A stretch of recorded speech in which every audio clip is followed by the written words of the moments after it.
Terima kasih, pemirsa Anda masih bersama kami Damai Nusaku yang mengangkat tema tentang kontemplasi atau muhasabah. Alhamdulillah tadi kita telah mendapatkan begitu banyak ilmu dan nasihat dari guru-guru kita. Kita akan elaborasi lebih dalam lagi bagaimanakah memaknai kontemplasi dengan menjawab pertanyaan-pertanyaan yang telah kami kumpulkan. Pertanyaan pertama akan dijawab oleh Kiai Tata dari Bapak Haji Herdi. Kami persilakan.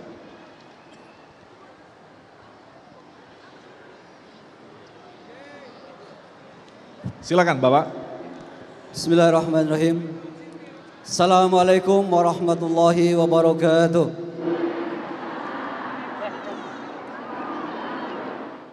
Hamdan wa syukran lillah amma ba'd. Barangkali ini hanya bentuk apresiasi saja. Saya RD Hardiman dari Ketua MUI Kecamatan Gede Bage menyampaikan apresiasi kepada Bapak Gubernur Jawa Barat, yang mana ketika masuk ke masjid ini kalimat pertama yang keluar adalah kata Subhanallah. Begitu luar biasa, saking begitu menyentuh perasaan kami, seolah-olah masjid ini seperti miniaturnya kota Madinah Al-Munawwarah. Semoga Masjid Al-Jabar ini keagungannya akan membuka ruang lebih luas lagi. Allah agungkan Bapak Gubernur Jawa Barat ke level tingkat nasional, dan kami berharap semoga beliau diberikan panjang umur oleh Allah Subhanahu wa taala. Amin. Dan semoga keberadaan masjid ini tidak seperti Baginda sampaikan, masih banyak masjid yang dibangun di akhir zaman bermegah-megahan tetapi sedikit untuk memakmurkannya. Baik. Artinya keberadaan Masjid Al-Jabar ini semoga bisa dirasakan manfaatnya. Wabil khusus kami yang ada di Kecamatan Gede Bage dan Kelurahan Cimintrang, wabil khusus untuk saudara kita yang ada Baik. di Indonesia ini. Amin, amin. Terima kasih. Itu bentuk apresiasi kami kepada Bapak Gubernur Jawa Barat. Semoga beliau naik ke level tingkat Amin. nasional. Baik, terima kasih. Bapak Haji Herdi. Assalamualaikum warahmatullahi wabarakatuh. Mungkin bukan pertanyaan tapi apresiasi ya. Kita akan lanjutkan lagi di pertanyaan yang selanjutnya. Kami persilakan kepada Ibu Susi. Assalamualaikum warahmatullahi wabarakatuh. Saya tidak akan panjang lebar, tapi ini sebuah pertanyaan sesuai dengan tema Bapak. Jadi tadi Pak Kiai berdua menerangkan tentang kontemplasi.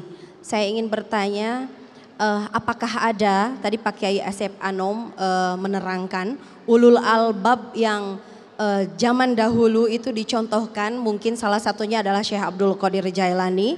Tapi saya bertanya, apakah ada contoh-contoh dari ulul albab yang kekinian atau yang masa kini? Bagus. Terima kasih. Assalamualaikum warahmatullahi wabarakatuh. Assalamualaikum warahmatullahi wabarakatuh. Baik, mungkin bisa dijawab terlebih dahulu oleh Kiai Tata, silakan.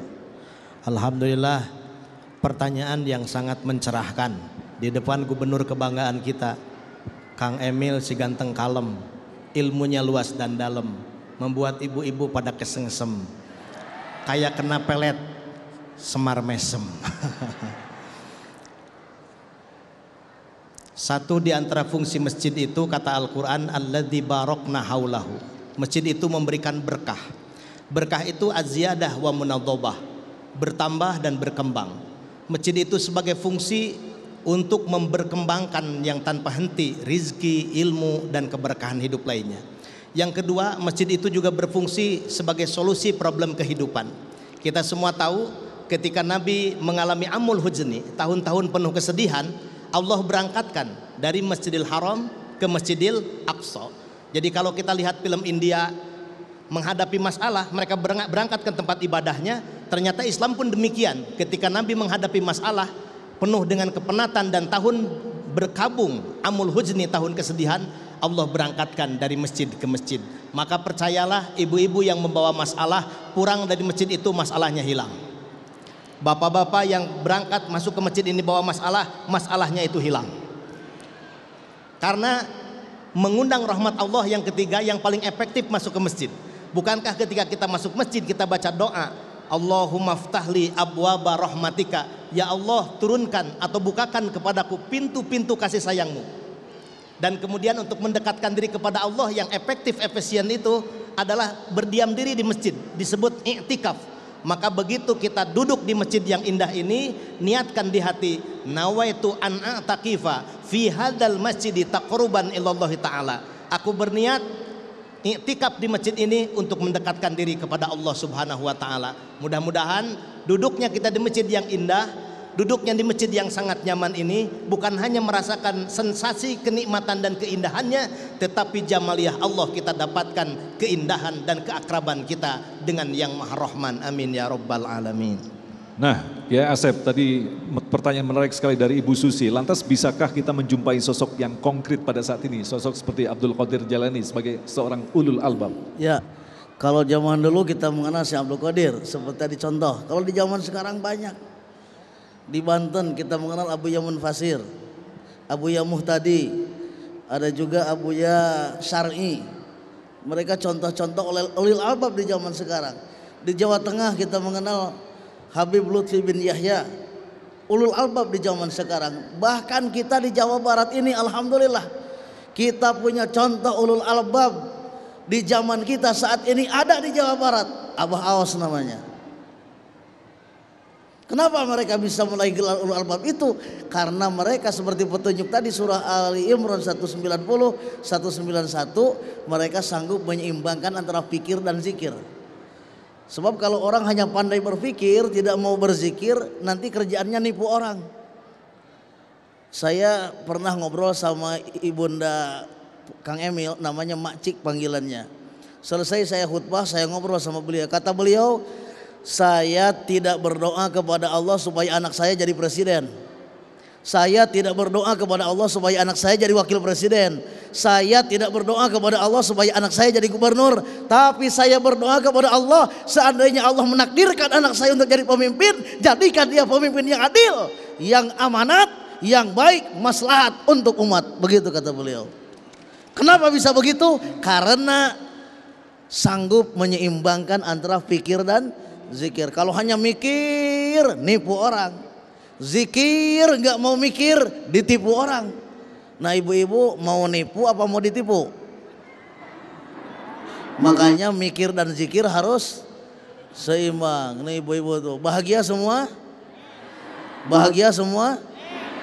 Yes atau jawabannya. Bahagia semua? Jag-jag belejag. Nah, Kiai Tata, kalau kita perhatikan saat ini kita hidup di era digital, memang ada kebaikan dan sekaligus ada keburukan. Dan saat ini kita menghadapi apa yang disebut dengan distorsi, polarisasi. Ada orang yang seakan-akan dengan jubahnya yang luar biasa, dianggap, nah jangan-jangan ini wali atau ulul albab. Ada yang biasa-biasa saja, jangan-jangan memang dia. Lantas bagaimanakah kita sebagai orang awam yang kemudian ilmunya tidak terlalu dangkal untuk mengenali sosok seperti ulil albab yang nanti kelak kita akan mengambil sanad kepada beliau, Kiai. Terima kasih Mas Agung. Tema yang indah sebetulnya kalau kita kembali ke tema awal. Pribadi yang unggul. Pribadi yang unggul itu dalam Al-Quran itu disebut dengan 5 ulul. Yang pertama ulul ilmi, orang berilmu. Yang kedua ulul albab, hamba yang mampu menjaga keseimbangan dan kesetimbangan akal dan kolbu. Yang ketiga ulul absor, yang punya ketajaman mata batin. Yang ketiga ulin nuha, mampu menjadikan pengalaman hidup sebagai gurunya. Dan yang kelima ulul amri, dia mendapatkan amanah atau legitimasi dari masyarakatnya untuk jadi pemimpin.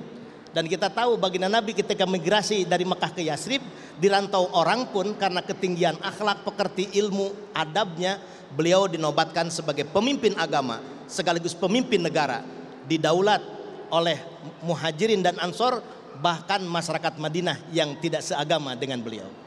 Apa yang bisa dilihat?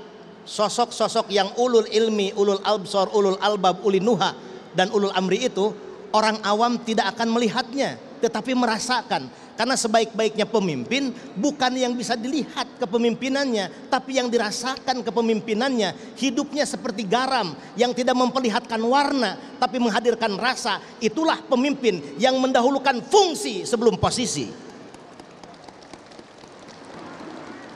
Dan itu yang disebut dengan manfaat kepemimpinan, manfaat kewalian, manfaat orang berilmu dari sisi orang awam. Tidak harus melihat ini wali, tidak harus paham ini adalah orang berilmu, tetapi orang awam cukup merasakan pancaran ilmu dari orang yang berilmu tadi.